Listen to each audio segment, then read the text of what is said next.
Hey everyone, it's Mike for Faraday Research. It's Saturday afternoon, and I've just been doing some work on the Adams motor generator. So in this video, what I'm going to do is go over the charge cycle of the motor and how that's going to happen. So yeah, I did some wiring last night. I hooked up all the coils in series. Now, as you can see here, I also hooked up the banana plug hookups. So what this will allow me to do is disconnect those two banana plugs, and then I'll be able to pull this whole assembly out of the generator outside if I have to do work on it or do any modifications or whatever.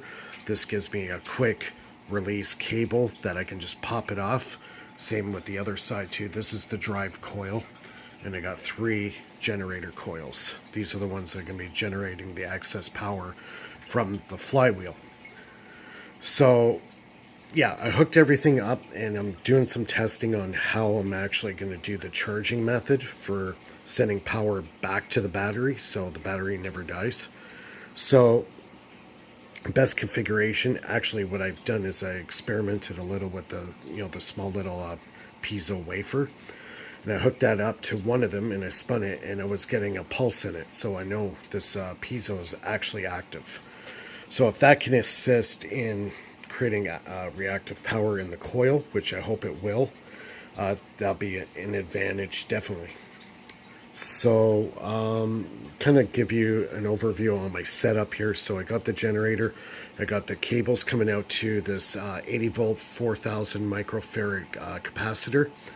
From there, I dump it, actually first, sorry, my mistake. First, we put it through the full wave bridge rectifier. Then it goes to the 80 volt 4000 microfarad capacitor bank. And then from there, I put it to my 100 farad 12 volt bank. And I got the chaser light on it, and you can see it's charged. So right now, I got 3 volts on this capacitor bank right now.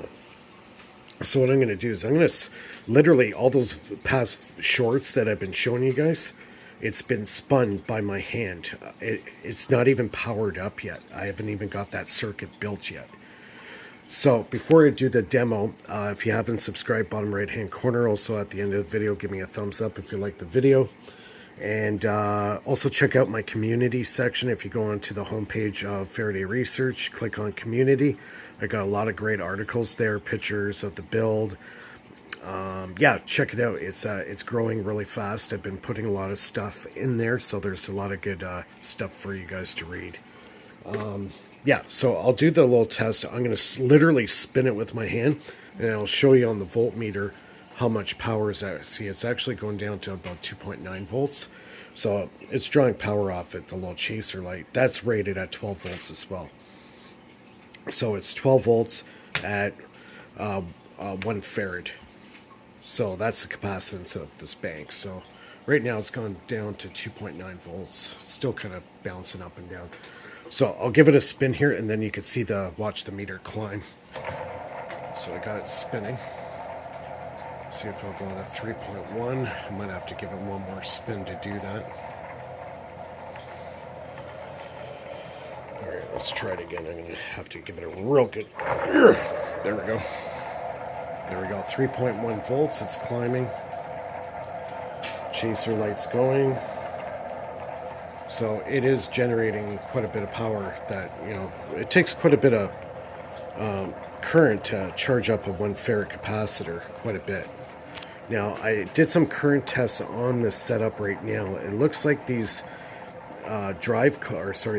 pickup coils are generating about 200 to 300 milliamps, which is a definite bonus. See, it went up to 3.2 volts, so it's gone up. I'll give it another spin here. Alright, it should go up again. Let's go, come on. You can go 3.3 volts. There you go, 3.3 volts, it's climbing. I'll have to give it another spin. So it takes quite a bit of work for me to actually spin it by hand, but it is showing it's generating power enough to fill up this capacitor bank. And if I keep it spinning, well, when I get the rest of the system done, then this thing will be spinning this probably 3 times as fast as I can do it by hand. And then it will charge this supercap bank up quite fast. So I'm going to give it one more spin here. There we go, 3.4 volts. It's gone up again. Let's see if we can get it up to 4 volts. So if I get this thing spinning up to 1,000 RPM for like a couple minutes, this thing would charge up pretty darn fast. So yeah, 3.4 volts. We're almost at 3.5 volts. Let's try again. Give it another spin. There we go, 3.5 volts. So yeah, the charging method seems to be good. So I might even have to put this on a timer circuit. I can charge this thing up real fast because it's 80 volts at 4,000 microfarad, which the capacitance is very low, so the voltage will go up quite a bit. So what I might actually do is hook this up to a timer circuit and then dump it into a capacitor that has a lot more capacitance. And then that way I can store the power, and then I can distribute it and put it on a timer circuit or whatever I want to do with it. So definitely something I can definitely expand off of, right? So yeah, if you like what I'm doing, any questions, comments below, give me a thumbs up if you like the video, and we'll see everybody soon.